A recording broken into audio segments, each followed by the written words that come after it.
Crown Jewel is over, so let's looking at the major talking points and break down the pay-per-view. The first thing I'll say is Hulk Hogan came out to be the host, and was there any point in being there? He said nothing, did nothing, just seemed like there's no point in him even being there. And the first match of the night was Randy Orton versus Rey Mysterio. It was a standard match, apart from the talking point coming after the match, where Randy Orton beat down Rey Mysterio because he just wasn't happy that he lost the match. Keeping with the stereotype of Randy Orton being that nasty bastard at the moment. Then, just as Jeff Hardy was getting introduced, Greg Hamilton, obviously having a lot to say in his intros today, couldn't do it without a little cheat sheet. Then the match got started. We saw a little homage to Matt Hardy from Jeff Hardy with the deletes, but otherwise it was just another standard match. But this is all the first round, so the winners are going to come very quickly, and hopefully they'll save their best till last. Then we had a Survivor Series ad where it seemed to be focusing on Braun Strowman and AJ Styles. Is that a little hint at what's to come? Then we got Seth Rollins versus Bobby Lashley. Lashley was in total control, but Seth walks away with the victory.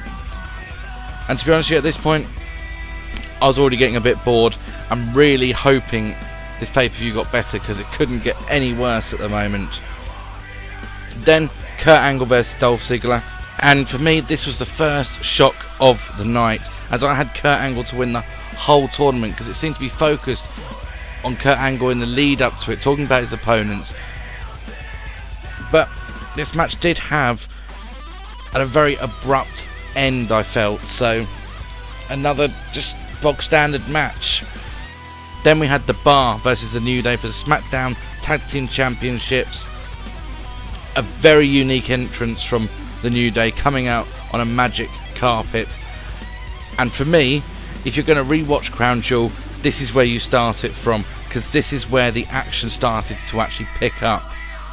And of course, to end the match, the Big Show was the major factor in this match, punching Big E while the referee got out the way, and The Bar retained the titles. Then we had the semi-finals of the World Cup, The Miz versus Rey Mysterio, and again a bit of a shock as The Miz picked up the win over the fan favourite to win the whole tournament. Then Dolph Ziggler versus Seth Rollins. It was a very good match, but we've seen this match too many times now, and there's just not been a break between it. But again, the shock factor was back as Dolph Ziggler won this match, but WWE missed a chance to further the Seth Rollins-Dean Ambrose rivalry and storyline. They should have had Dean Ambrose come out and cost Seth the match.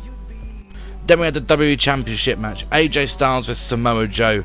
Another solid match between these two, but of course Crown Jewel is a glorified house show, so AJ Styles retains the title.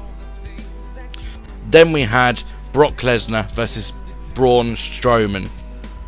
And of course the Universal Championship will now become irrelevant, with Brock Lesnar as the Universal Champion, so he'll be at Survivor Series, then will disappear until January.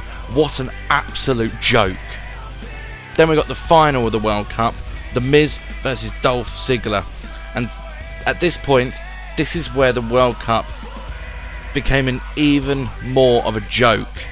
Because Miz then gets injured.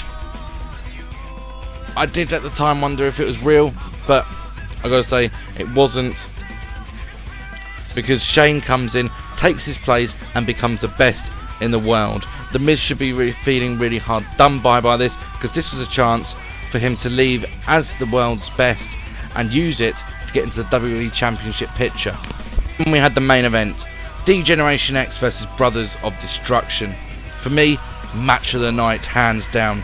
It kept me watching all the way through, and Shawn Michaels proved that he hasn't missed a step in 8 years, and hopefully we'll see a bit more of Shawn Michaels and we'll get a bit more of his dream matches. Also, a nice funny moment as Kane and Shawn Michaels top rope punching each other. Kane loses his mask, but don't worry, he soon got it back on. I think it was thanks to the ref that he got it back on. But yeah, Little funny moment in there, and DX picks up the victory and ends the show with a 2 Sweet.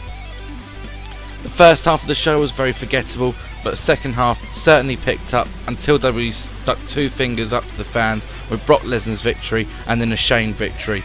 But then got the fans back with an unforgettable main event, but I wouldn't rate this pay-per-view any higher than a C grade.